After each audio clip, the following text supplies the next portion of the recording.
Welcome back, fanatics. Today, we're going to learn how to bridge a Sinbosen FP Series amplifier. So these come in 2-channel and 4-channel modes, but sometimes you're going to want to use 2 of those channels for 1 speaker, and that's called bridging. That's when you take 2 channels and combine them together to take all that power and send it to 1 speaker.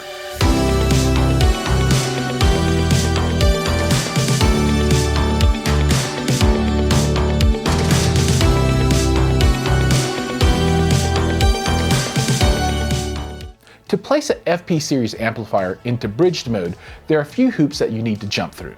First, there's a dip switch that you need to move to bridge position to bridge 2 of the channels. You do that on the back of the amplifier, and I'll show you that in just a minute.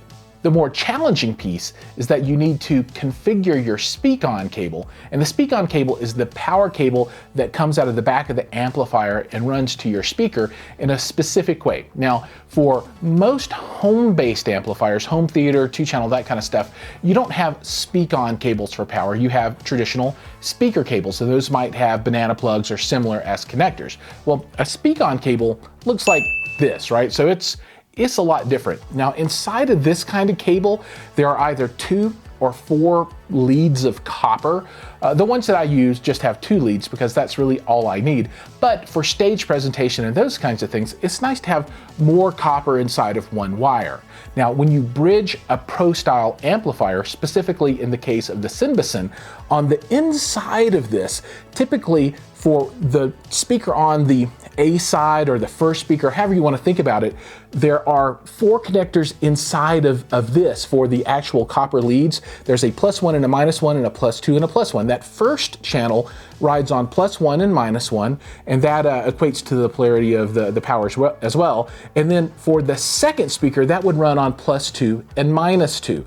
So usually in a home theater application, you have one of these cables, and inside of the cable, the 2 wires here are connected to the +1 and the -1 in the adapter. Now, in the case of bridging, you need to open this up and move this to the +1 for the hot or the red or the positive, and -2 for the cold or the negative. Make sense? Yeah, but to do that, you got to crack this thing open, unscrew wires, and screw them back in. If you want to do it easy mode, you buy a bridging adapter.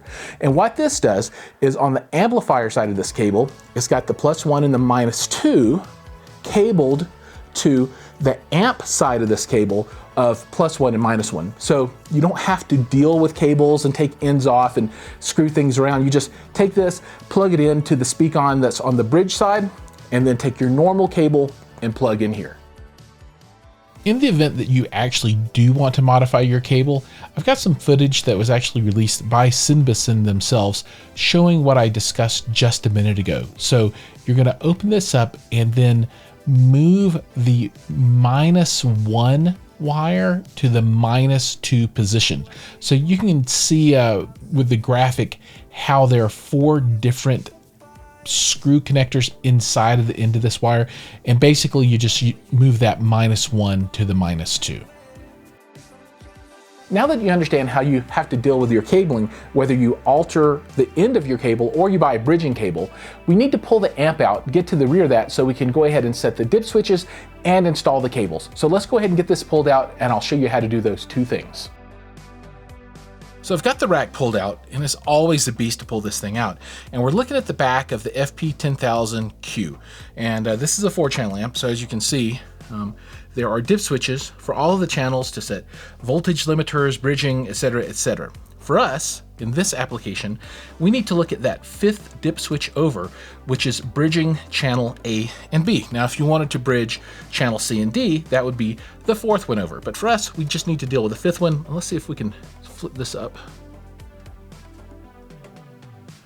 All right, so there we go. We are now bridged for A and B, and the next step is to modify our cabling. Okay, now let's get you oriented as to what you're looking at. So this is the rear back right of the amplifier, and these are the Speakon outputs. So channel D, C, B, and then on the right hand side, you've got A. Now we've bridged channels A and B, and if you can see, this one's labeled as the combined A and B for when you have this bridged. So this is the cable that we need to modify. And remember, I'm gonna use a bridging cable to make things easy. So all I'm gonna do is unplug this and put the bridging cable in line. Let's see if I can reach around this camera and get this done now. It's really hard to see what's going on, but basically you pull back on the silver flange on top and then you rotate counterclockwise and that just slides right out. Now that we've got the cable out, we're going to plug it in to the input side of the bridging cable. Rotate, get the click, and as you can see, this is labeled speaker side and amplifier side, and now we're going to plug this back into the amp. The notch will go in on top, and it'll rotate about 15 degrees and click into place. And now we have bridged this amplifier, so we'll fire up this sub and see what happens.